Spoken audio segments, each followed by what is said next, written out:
Will XRP be able to return the $1 price?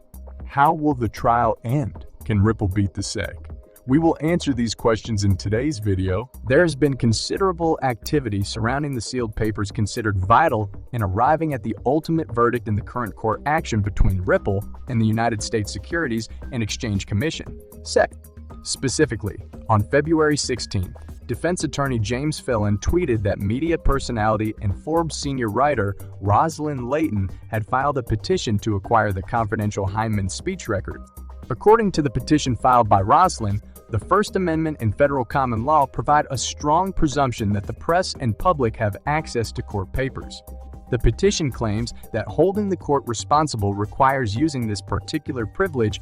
In addition, Layton claims that the SEC has been inconsistent in its oversight of cryptocurrencies, arguing that the agency has yet to provide definitive standards for the regulation of the industry.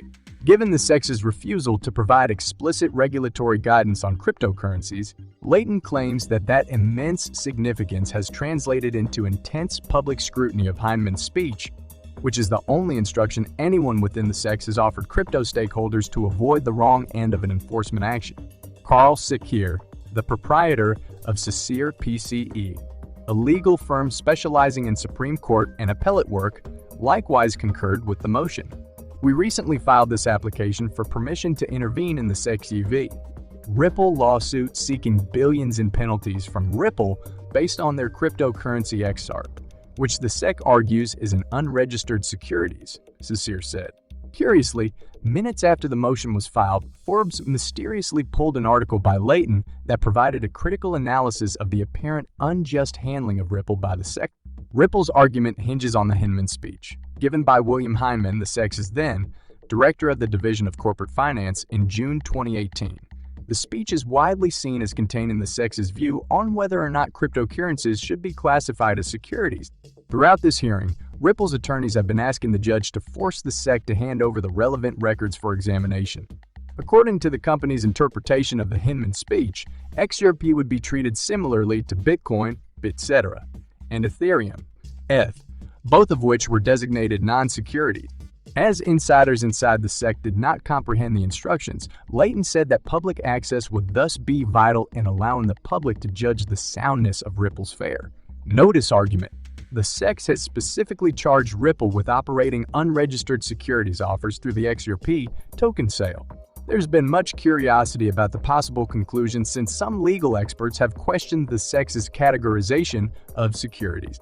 In this piece, attorney John Deaton for XRP holders argues that the agency may lose the summary judgment because of the uncertainty surrounding the proper designation of XRP as a security. Deaton, responding to Layton's most recent filing, said the information contained inside will be made public in due time. This is exactly what I was talking about when I predicted that the leak of the Hinman emails would prevent any chance of a settlement. You put the genie back in the bottle, he said.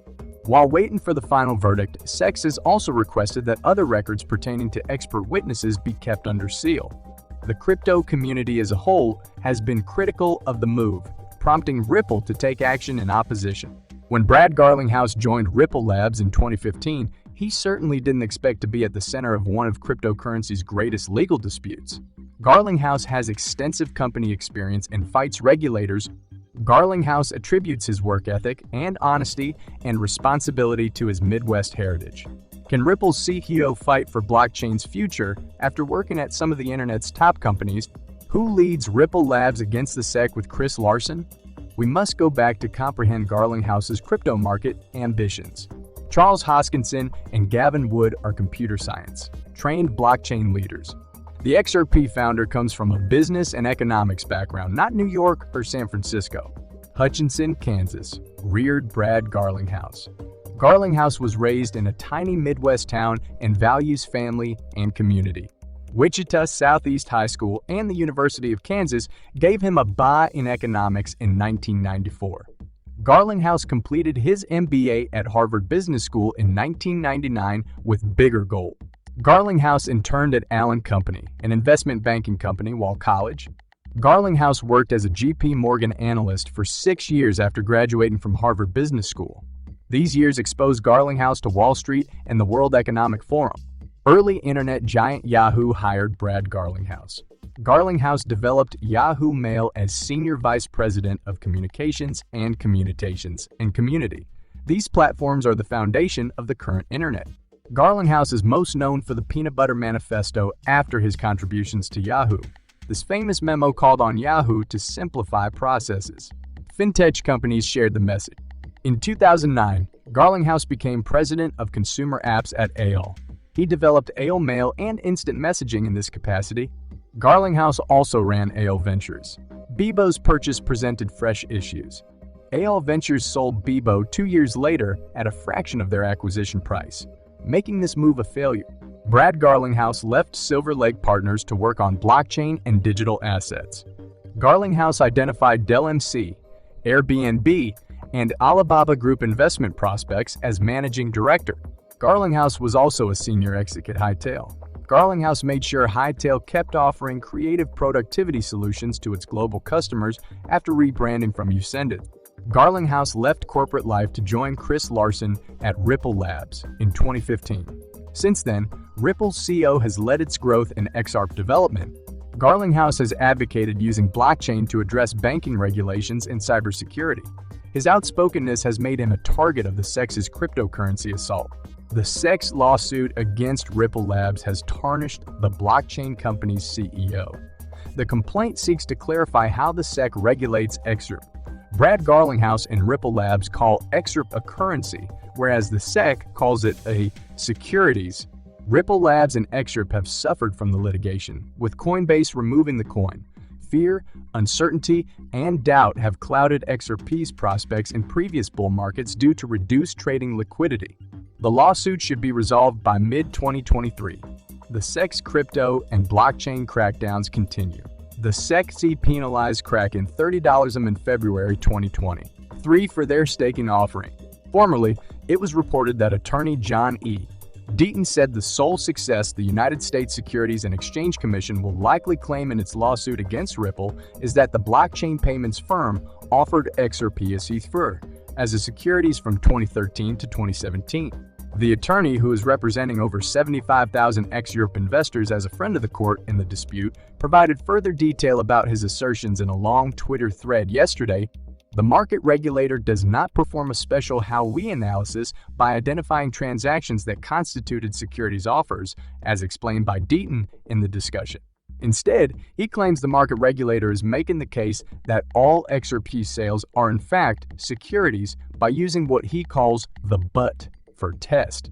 The SEC's argument, according to Deaton, is that all XRP represents securities regardless of the circumstances of the transaction, since Ripple helped establish a secondary market for XRP.